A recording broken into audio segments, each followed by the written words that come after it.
हमें लगता है कि इस समय देश के लिए जरूरी संदेश था। नफरत के खिलाफ मोहब्बत की बात, अन्याय के खिलाफ न्याय की आवाज, संविधान और लोकतंत्र पर हमले के खिलाफ देश को बचाने के लिए, लोकतंत्र को बचाने के लिए, संविधान की रक्षा के लिए और आम लोगों के अधिकार, ये आवाज इस समय की सबसे जरूरी आवाज है। मैं ज्यादा कुछ नहीं बोलना चाहता हूं। आप लोगों से, खासकर महाराष्ट्र के साथियों से ये कहने के लिए मैं यहाँ आया हूं कि इस समय पूरे देश की नजर 2-3 प्रदेशों पर सबसे ज्यादा टिकी हुई है।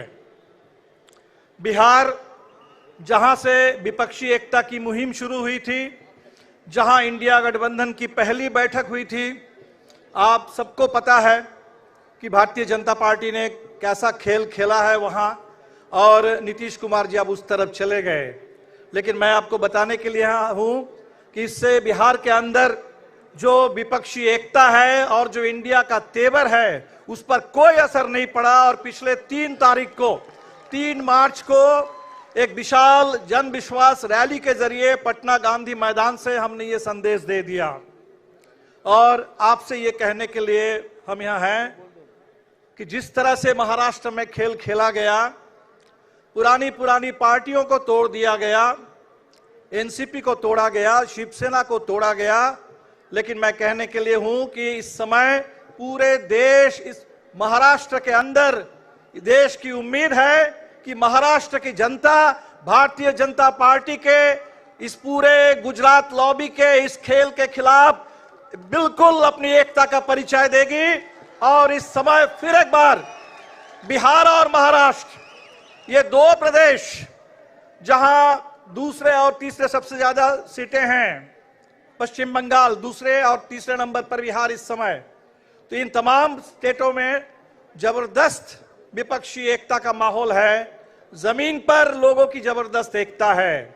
इस एकता को बुलंद रखिए और हर कीमत पर एक वोट से जो खेल खेला गया, इलेक्शन बॉन्ड के जरिए, इलेक्टोरल बॉन्ड, इलेक्टोरल ट्रस्ट, इसके जरिए हम देख रहे हैं कि पूरे देश में पैसे का खेल, पूरे पैसा बोल रहा है। और इस पैसे के खिलाफ हमारे पास जनता की एकता है, हमारा खून पसीना है।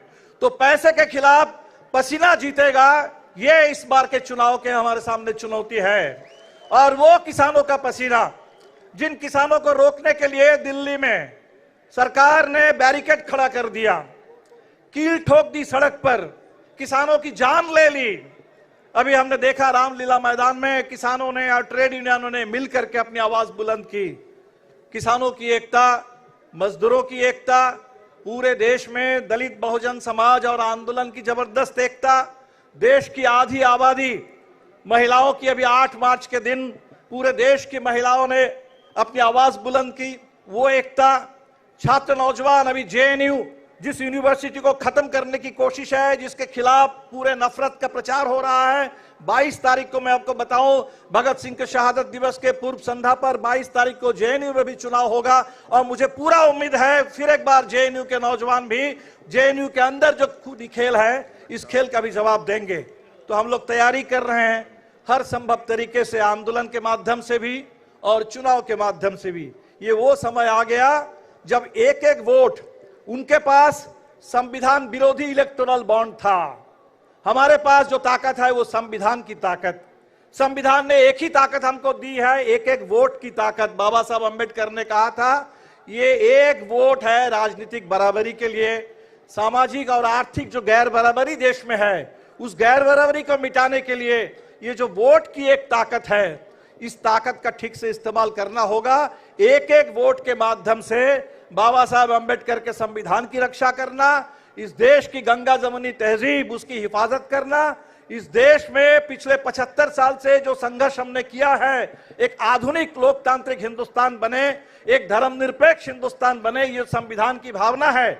जिस भावना को तोड़ने के लिए नागरिकता संशोधन कानून के जरिए पूरे देश में गरीबों को नागरिकता से बेदखल करने की साजिश हो रही है, इस साजिश के खिलाफ हमारा एक वोट इस आवाज को बुलंद करे। इसी उम्मीद के साथ मैं खासकर महाराष्ट्र वासियों से, मुंबई के लोगों से और मुंबई में रह रहे हैं मुंबई सिर्फ नहीं है, पूरा हिंदुस्तान रहता है। बिहार, उत्तर प्रदेश से लेकर के दक्षिण से लेकर के पूरे देश के मजदूर रहते हैं। आपके माध्यम से पूरे देश के मजदूरों को, किसानों को, देश के आम आवाम को, इंसाफ पसंद, तरक्की पसंद लोगों को हम ये संदेश देना चाहते हैं कि जो गांधी मैदान से आवाज बुलंद हुई, जो रामलीला मैदान में पिछले दिनों ट्रेड यूनियन और किसानों की सम्मिलित आवाज बुलंद हुई, आज इस शिवाजी पार्क से जो आवाज बुलंद हो रही है, ये आवाज एक ही आवाज है, देश को बचाने की आवाज, संविधान की रक्षा करने की आवाज, लोकतंत्र की रक्षा करने की आवाज। और 2024 के चुनाव में ठीक जैसे 2004 के चुनाव में हिंदुस्तान ने उस इंडिया शाइनिंग का झूठा नारा, उसका भंडाफोड़ कर दिया था और वाजपेयी सरकार को जाना पड़ा था, 2024 के चुनाव में भी ये अमृतकाल के झूठे नारे, ये 2047 का जो सब्जबाग दिखाया जा रहा है, इसके खिलाफ पिछले 10 साल का हिसाब, जुमला नहीं, जवाब दो, हिसाब दो,